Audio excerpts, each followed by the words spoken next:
पौराणिक कथा के अनुसार एक बार जब भगवान शिव और माता पार्वती समुद्र के किनारे घूमने गए, इसी दौरान भगवान शिव के मन में एक शरारत सूझी और उन्होंने कहा कि देवी पार्वती, मुझे अचानक एक आवश्यक कार्य के लिए जाना है। मैं कार्य पूर्ण होते ही शीघ्र आपके पास आ जाऊंगा। आप यही मेरी प्रतीक्षा कीजिए। असल में भगवान शिव माता पार्वती को परेशान करना चाहते थे। भगवान शिव की बात मानकर माता पार्वती अकेले ही समुद्र तट पर बैठकर उनकी प्रतीक्षा करने लगी और इसी तरह शाम हो गई और उस दिन तीज की तिथि थी। जब रात तक शिवजी नहीं लौटे तो माता पार्वती ने समुद्र के तट पर ही रेत के शिवलिंग का निर्माण किया और आसपास उपलब्ध पूजन सामग्री से शिवजी की रात भर निर्जल और निराहार उपासना की और फिर व्रत संपन्न किया। भगवान शिव वहाँ सूक्ष्म रूप में पहले से ही विराजमान थे।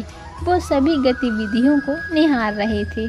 सुबह होते ही माता पार्वती ने समुद्र में रेत की शिवलिंग और पूजन सामग्री को विसर्जित कर दिया। इसके थोड़ी ही देर बाद शिवजी प्रकट हो गए और बोले कि हे देवी पार्वती, आपने कल तीज की तिथि पर मेरा पूजन नहीं किया। पार्वती जी कहती हैं, भगवान, मैंने आपकी पूजा की है और अभी अभी सामग्री विसर्जित की है।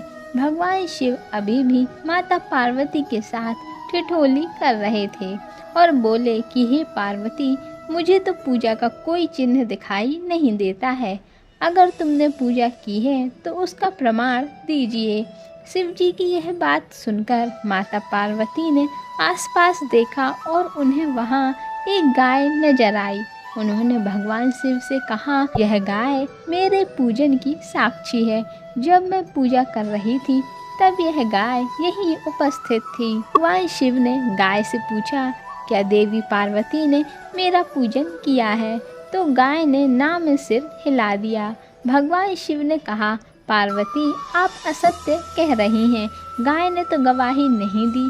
भगवान शिव के सामने स्वयं को अकारण ही झूठा साबित होने पर माता पार्वती जी सहन नहीं कर पाईं और उन्होंने उसी वक्त गाय को श्राप दिया कि तू दिव्य जन्मा है, जगत कल्याण के लिए प्रकट हुई है, इसलिए जनहित के लिए तेरे गुण यथावत रहेंगे, किंतु जिस मुख से तुमने मेरी झूठी गवाही दी है उसे दंड भुगतना होगा। झूठ बोलने के कारण ही अब जूठन ही तेरा आहार होगा।